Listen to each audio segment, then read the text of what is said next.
Mexican cartels raids, old man's farm, unaware. He's Dan Blocker. They left, realizing they'd just made the biggest mistake of their lives. Stay with us to find out what happened next. Like, subscribe, and hit the bell for more gripping stories. Montana mornings didn't come with fanfare, just wind moving low through the brush and the sky turning from dark to pale like it was thinking about waking up but hadn't quite made up its mind. Dan Blocker stood on the front porch of his old house, a mug of hot black coffee in his hand, and the cold settling into his bones like it was part of him. Bo, his mutt of a dog, part shepherd, part who the hell knows, lay stretched out near the steps, ears twitching at birds but too old to chase them anymore. The land around the house sloped slow and wide, yellow grass bending under the breath of another long fall. The barn sat a ways down the hill, weathered and bowed at the edges. Beyond that, trees, fence line, sky. This was his home. Had been for years now. Far from Hollywood. Far from studio lights and makeup trailers and people calling him Hoss like he hadn't been anyone else. He used to smile at that. Used to. Now he just nodded and walked off. The valley was quiet.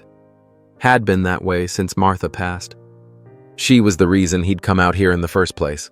Said she wanted mountains, peace, a porch to drink coffee on. They had 10 good years before cancer stole the rest. After that, Dan stayed. Not because he liked being alone, but because starting over again felt like a lie he didn't want to live. He raised the mug to his lips, paused. Tire tracks. He squinted at the dirt road that cut along the edge of his front pasture. 2 lines, pressed deep and fresh, not from his truck, and sure as hell not the old feed guys. He set the mug down on the rail and walked slow, boots crunching over dead grass and frozen dirt. Bo followed without being asked. The tracks came from the south fence, curved up the path, and stopped just shy of the barn before turning back. Dan crouched down and touched the edge of one track. Still damp underneath. Maybe an hour old, maybe less. He stood, eyes sweeping the property. Nothing moved. Bo growled beside him. Dan nodded once. "Yeah," he said, voice flat. "Didn't feel right neither." Back at the house, he poured the rest of his coffee down the sink. It tasted like burnt dirt anyway. He was staring out the window above the sink when he heard a truck coming up the drive. Didn't take long to recognize it. Old blue Chevy, passenger side mirror held on with duct tape. Sarah Bennett, his neighbor. She pulled up slow, cut the engine, and stepped out. Dan stepped outside. "You're early," he said. "Didn't sleep." He nodded toward the porch. "Coffee's terrible." "Good. I don't want to stay long." He waited. Sarah looked down the road, then back at him. "The Hendersons are gone," she said. Dan blinked. "Gone where?" "I mean gone. Packed up last night. Real quiet. I saw their truck rolling out around midnight this morning. Place was stripped. Lights off, doors open. Like somebody hit fast forward." He let that sink in. The Hendersons were private, sure, but they weren't runners.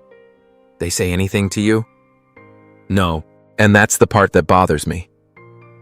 She looked over her shoulder, as if expecting something to come crawling out of the trees. Then about 20 minutes later, she said, "I saw 2 black SUVs headed up their road. Big ones. No plates. Tinted windows. Ain't never seen them before." Dan didn't speak, just folded his arms and listened.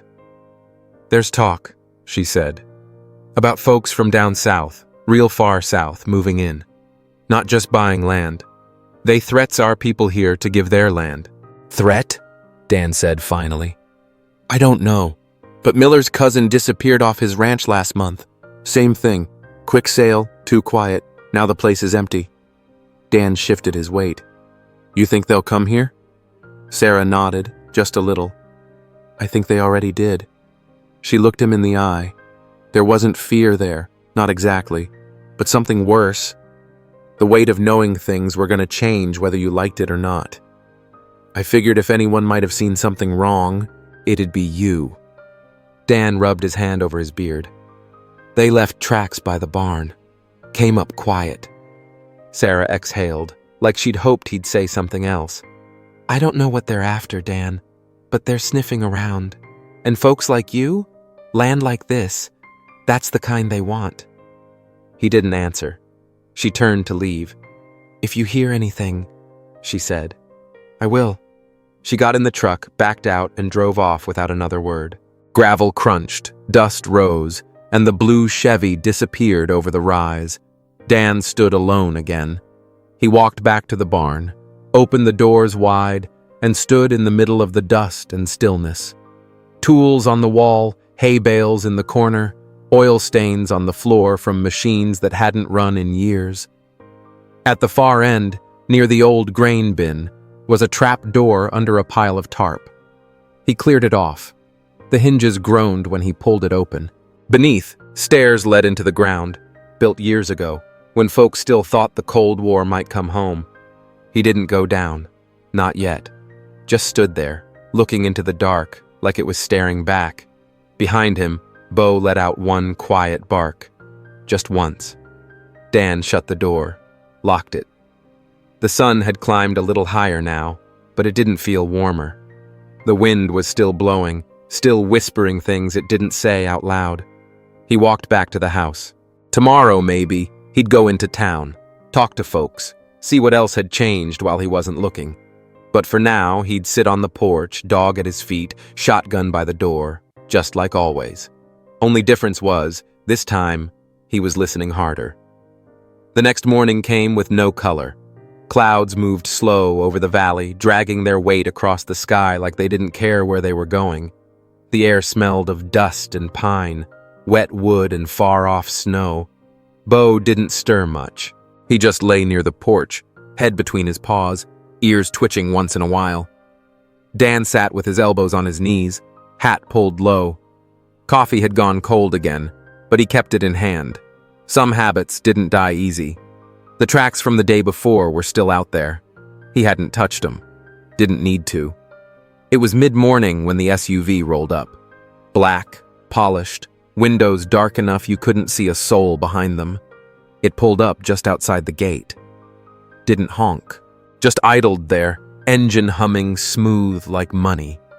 Dan didn't move. The back door opened. A man stepped out, all slicked up in a leather jacket and shiny boots that had never touched a hayfield. He was youngish, maybe late 30s, with trimmed hair, smug eyes, and a smile that looked bought, not earned. "Mr. Blocker," the man said, walking up like he owned the gravel under his feet. "It's really something meeting you, sir. Honestly, I grew up watching you on TV with my granddad. Hoss Cartwright, right?" Dan didn't answer, just watched him. The man didn't wait. "My name's Felix Reyes. I represent a group interested in investing around this region. Quiet places, wide land, you know how it is. Your place caught our attention."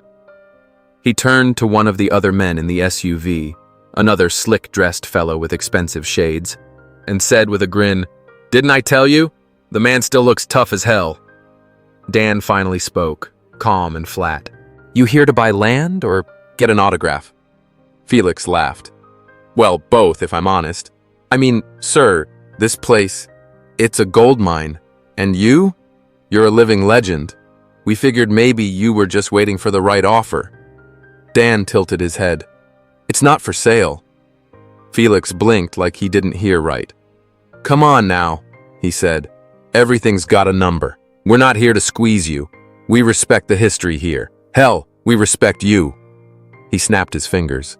Another man stepped out of the SUV, big guy, buzz cut, tight suit. Carried a leather briefcase and handed it over. Felix opened it with flair, stacks of cash inside. 200 grand, he said. "Right now. No paperwork delays. We take care of everything. You take a vacation. Win-win." Dan didn't even look at the money.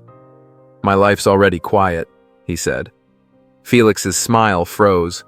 "Well, Mr. Blocker, I'd hate for you to miss out on something so mutually beneficial." Dan stepped off the porch.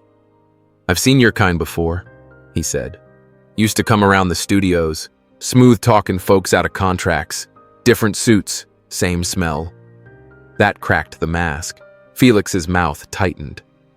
"You saying no?" Dan nodded once. Felix looked over at his boys. One of them, the big one, stepped forward. Fast, not subtle. Dan caught the movement. A shoulder dip, weight shift. And before the man's hand could even raise, Dan moved. A blur of motion. Dan's elbow caught the guy under the chin, knocked him flat on his back in the dirt. The man groaned, spitting dust. The other two tensed, half a step forward. Dan raised a hand, but not in warning, almost like apologizing. "Didn't mean to hit him that hard," he said, voice steady. "Sometimes I forget I ain't as old as I look." He turned toward Felix, expression calm. "Y'all ought to head on back now. I ain't looking for trouble. Just peace." Felix didn't move right away. Just stood there, mouth tight, nostrils flaring. The man on the ground sat up, blood on his lip. He spat in the dirt and hissed, "You think this is over, old man? We'll come back. We'll teach your wrinkled ass what happens when you mess with the wrong people." Dan looked down at him with something close to pity. "Y'all brought trouble to my front gate," he said, "but I still got manners." Then quieter. "Next time, I won't be so gentle." Felix barked something sharp in Spanish. The men helped their guy up, muttering curses. The SUV spun around hard, tires spitting gravel, and roared down the road like it was running from something it didn't understand. Dan stood alone again, watching the dust trail fade. Bo came out from under the porch, gave a single low bark. Dan said nothing, just walked back inside. The house had gone quiet again, but it wasn't the same silence. It felt heavier now, like the kind that settles before a windstorm. He walked to the kitchen, opened the bottom drawer, and pulled out an old notepad. The paper was yellowed at the edges, the ink fading, but the names were still clear. Just 4. Knox, a dead-eye rifleman turned weapons consultant for westerns and military flicks. Quiet as a graveyard, eyes like a hawk. Used to take wind readings just by feel. When Dan needed cover, Knox was the one watching the ridgeline. Cyrus, special effects genius on paper. But behind the fake fireballs and dust canisters, he'd spent a decade rigging real charges overseas. Wild heart, fast mouth, and nerves like steel cable. His nickname on set was Boomer, and not for nothing. Nash. They called him a set medic, but the man had patched up bodies in 3 different conflicts. Hands steady, voice calm, and the kind of fella who could stitch a man up while quoting old country lyrics. If you were bleeding, you wanted Nash beside you. Zane, communications tech, systems ghost, the guy who ran surveillance rigs on movie sets and made it look like art. In a past life, he disappeared signals and rerouted drone feeds for agencies that didn't officially exist. Paranoid as hell. Brilliant, too. Dan made the calls one by one. No long speeches. No catching up. Just a few clipped sentences and the old tone of voice they all remembered. It was enough. Knox simply said, "I'll be there before dusk. Don't touch the long guns till I get there." Cyrus whooped and hollered, already halfway through packing. "You better have something worth blowing up, old man." Nash didn't even ask for details. "I'll bring my bag," he said. "And extras." Zane's voice came through filtered and faint, like he was already bouncing signals off satellites. "1 week," he said. "Give me 1 week and I'll turn that valley into a blind spot on every map south of Canada." Dan ended the last call and stood by the window for a long while, coffee cold in his hand, the trees outside standing still. They weren't friends in the usual sense. They didn't send birthday cards. They didn't do barbecues or Christmas calls. But when one of them made the call, the others came. No questions. And now, they were coming. Back to Ironwood Valley. Not for a reunion, not for old times' sake. They were coming for one last scene, one last performance. And this time, It was real. The air was heavy that evening. Montana didn't hum the way a city did when something was coming. It held its breath, like the trees knew what was about to happen before the men did.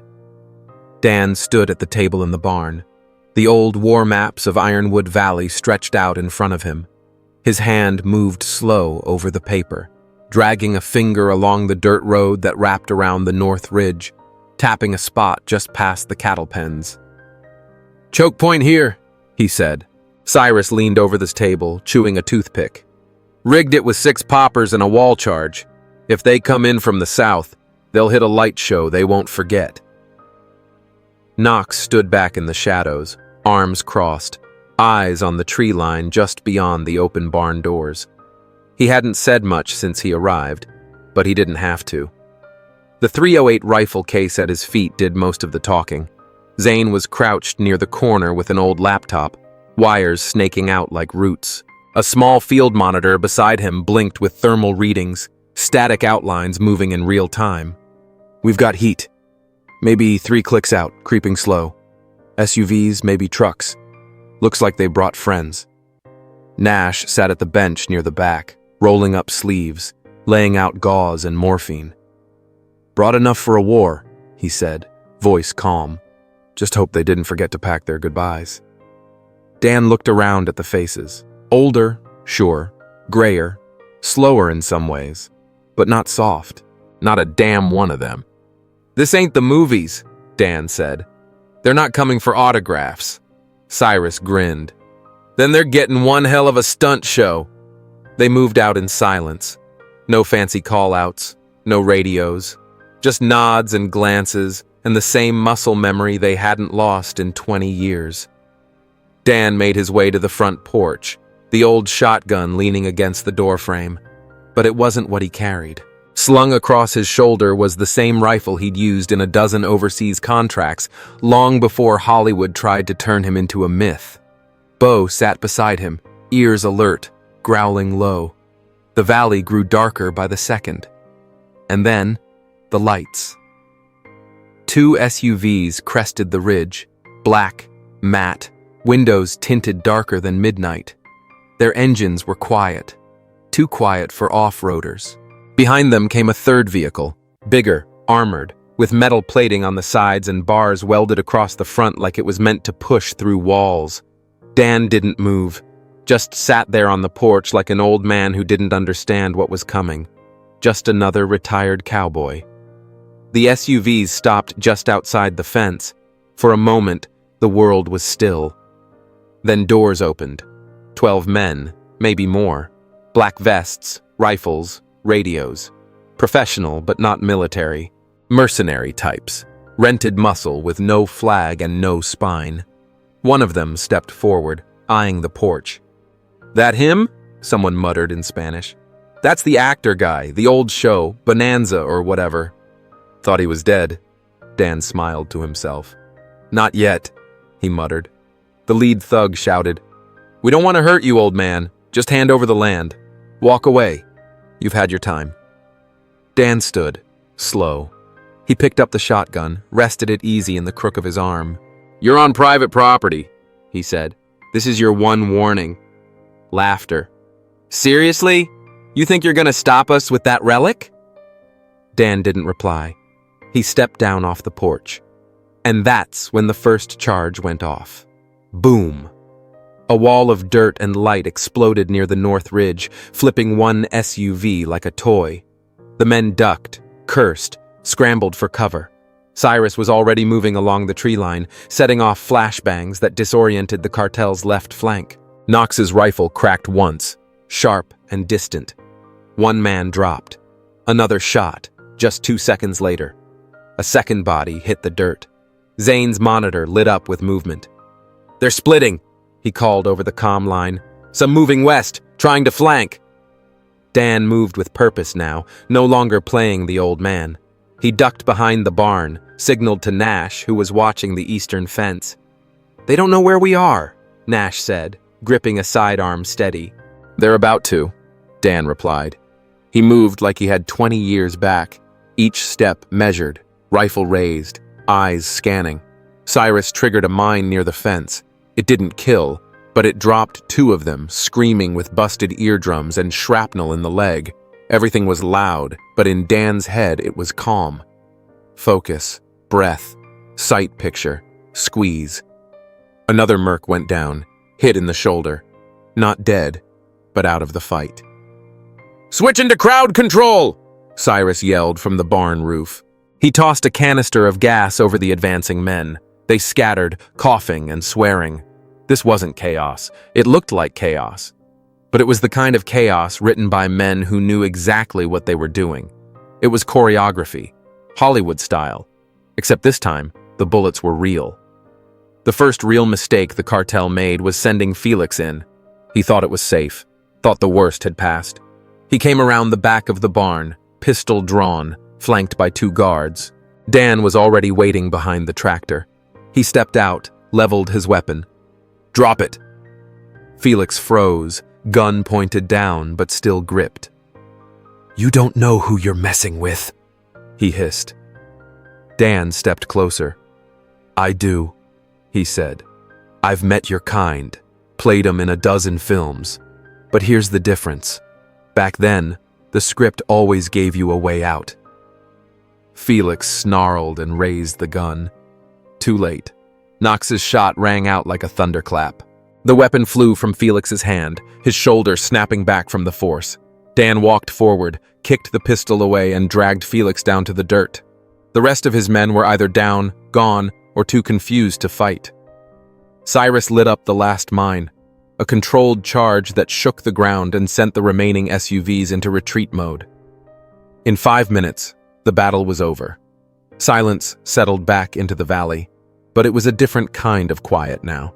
Dan stood over Felix, who was bleeding from the shoulder, wheezing. "You don't get it," Felix gasped. "You're just an old actor. You're nothing." Dan looked down at him. "That's what you all thought." He turned, walked back toward the barn. Nash came up beside him. "You okay?" Dan nodded. Zane's voice crackled through the comms. "All clear. Rest pulled back. Might try again. Won't be tonight, though." Dan lit a cigarette with shaking hands. The adrenaline was wearing off. He looked at his old team, scarred, sweating, breathing hard, and smiling, because deep down, they'd never stopped being what they were. Hollywood gave them lines. Real life gave them purpose. And tonight, Ironwood Valley had seen the difference. 2 nights later, the storm came. Not the kind that brought wind or rain. This one rolled in on wheels, steel, and gun barrels. They called him El Fantasma, the ghost. But there was nothing soft or whispery about him. He was the butcher of Michoacan, a man who didn't raise his voice because he never had to. The people who served him didn't wear uniforms. They wore scars. He had watched the drone footage from the first fight, watched the explosions, watched Felix get hauled off like a sack of potatoes by some old actor with a shotgun and a look that could shatter glass. He didn't flinch, but he didn't forget. "This," he said to his men, "is not failure. It's bad writing. Let's rewrite it." And so they came. 3 trucks, 1 armored personnel carrier with a mounted 50, and a bird overhead, a low swooping chopper with a minigun rigged to the door. They rolled into Ironwood like it was Fallujah, not a valley with 3 barns and 1 post office. But this time, Dan and his crew weren't reacting. They were waiting. In the barn, the men sat in silence, watching Zane's monitor. Heat signatures lit up the screen like Christmas. Cyrus counted them off in a whisper. 20, not counting the air support. Looks like they brought all the cousins. Dan stood near the open door, eyes scanning the ridge. He didn't flinch either. "They expect a firefight," he said. "We give 'em theater." Out by the fence line, Knox lay belly down in the brush, rifle resting on a bipod. He tracked the chopper first. Steady hands, calm breathing. Like he was lining up a shot for a movie poster, not a battlefield. Cyrus had set the charges 2 hours before. 1 under the cattle chute, 2 by the fuel drum, 1 surprise waiting by the grain silo. They called this part of the valley the pit. It looked harmless. That was the point. The trucks crossed the main line. The APC came in slow, churning dirt, spotlights sweeping across the open field. The chopper dropped to tree level, wind from the rotors kicking up dust and leaves. El Fantasma stood in the back of the lead truck, arms crossed, face covered in a black scarf. His eyes never blinked. "Clear them all," he said. His men spread out. Radio chatter started. Zane grinned. "Amateurs!" Dan gave a nod. Cyrus hit the remote.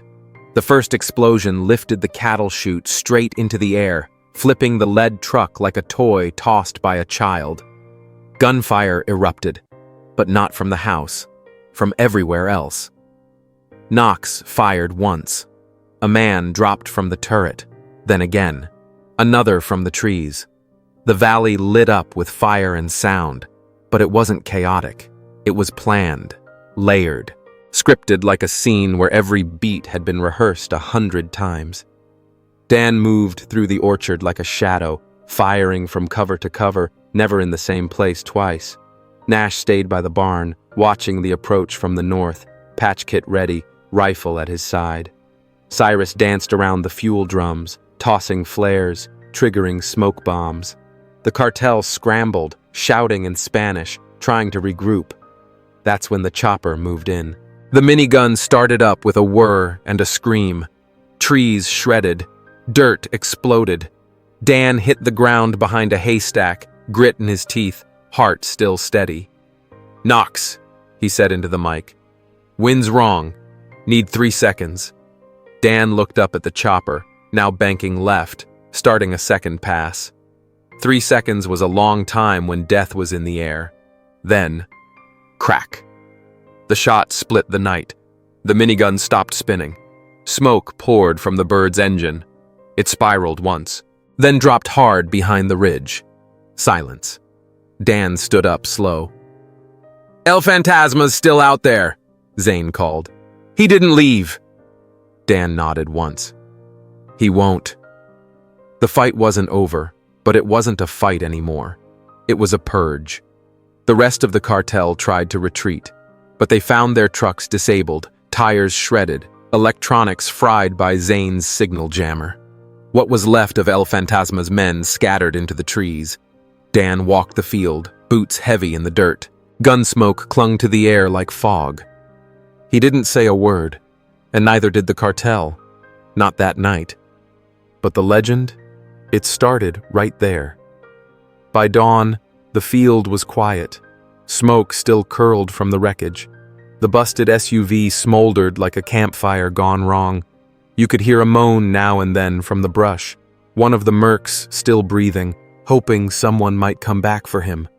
No one would. Zane climbed down from the barn roof, goggles still on. "I've got motion west side. 3 of them, small, fast, not panicking." Dan adjusted the strap on his rifle. "Special unit?" Zane nodded. "I'd bet my last tooth on it." Dan didn't flinch. They came like whispers, dressed in black, faces painted.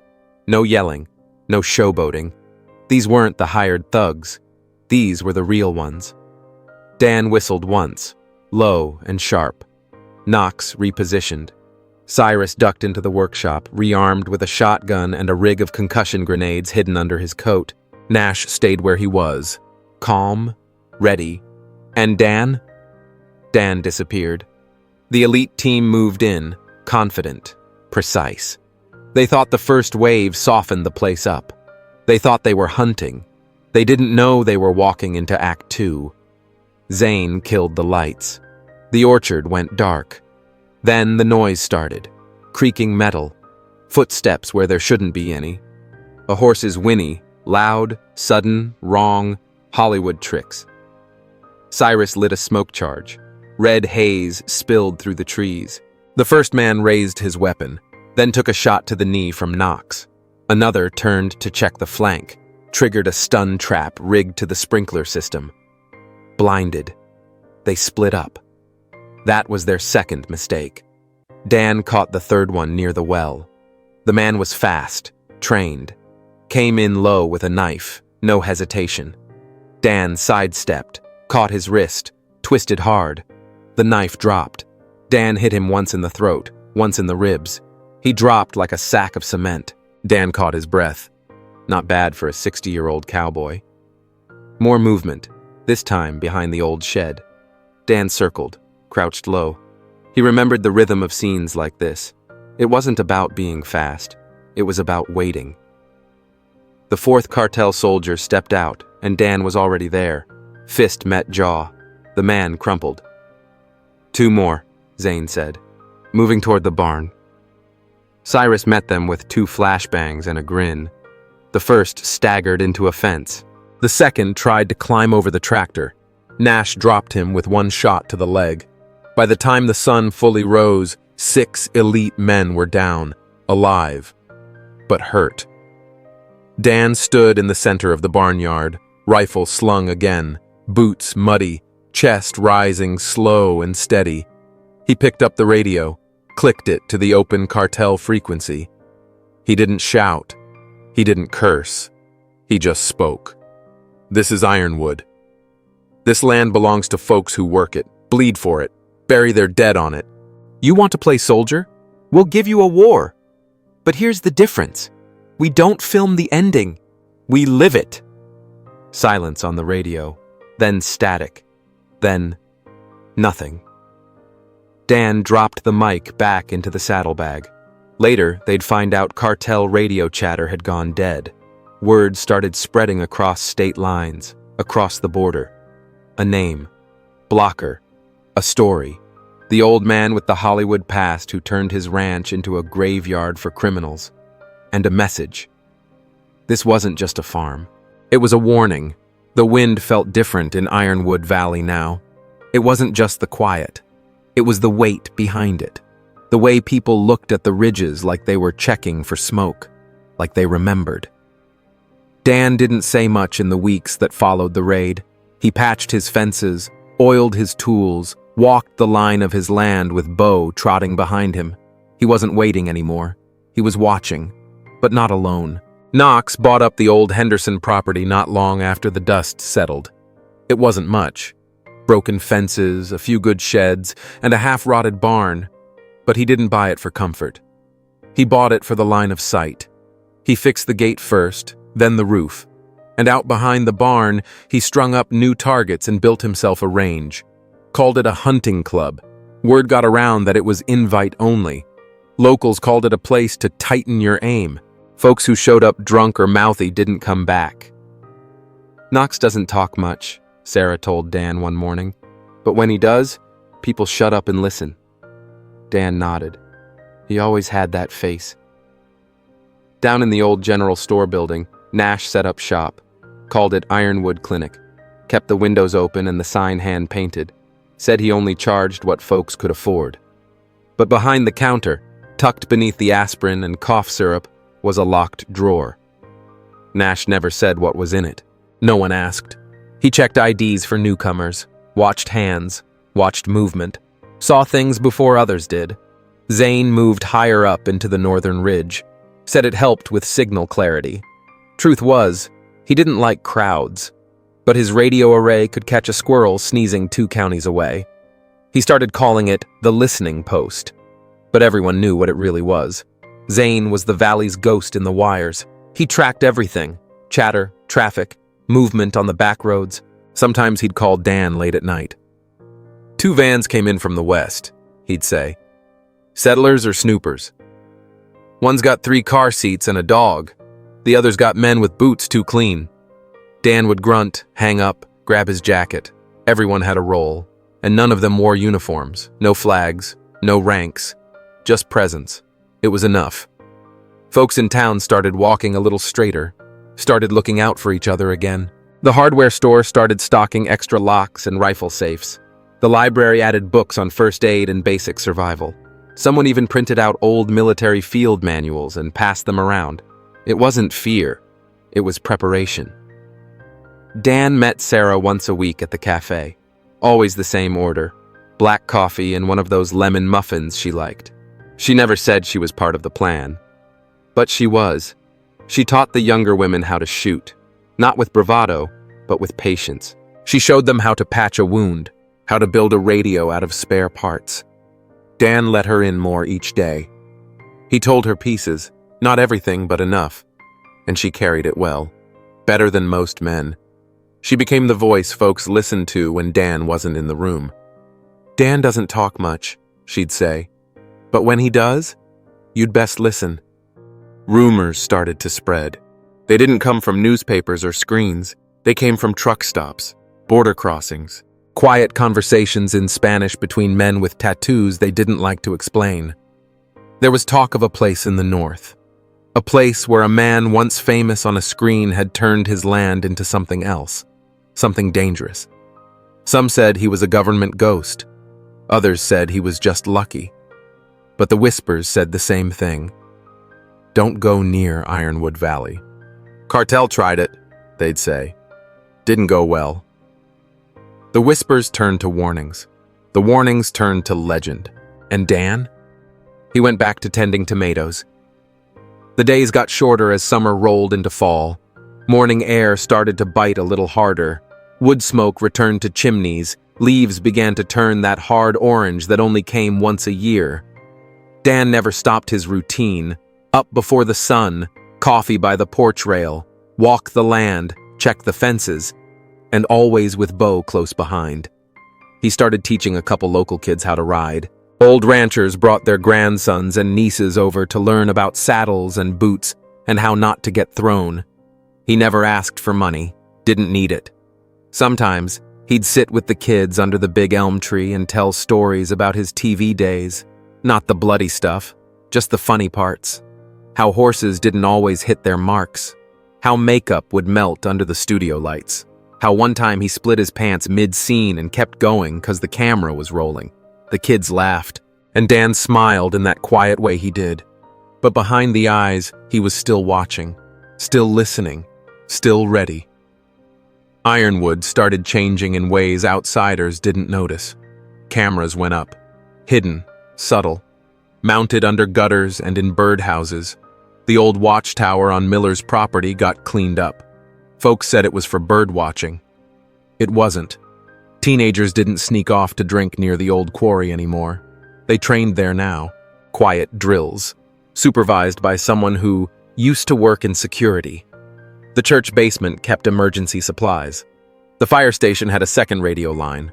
None of it was official, but it all worked. The town wasn't paranoid, it was prepared.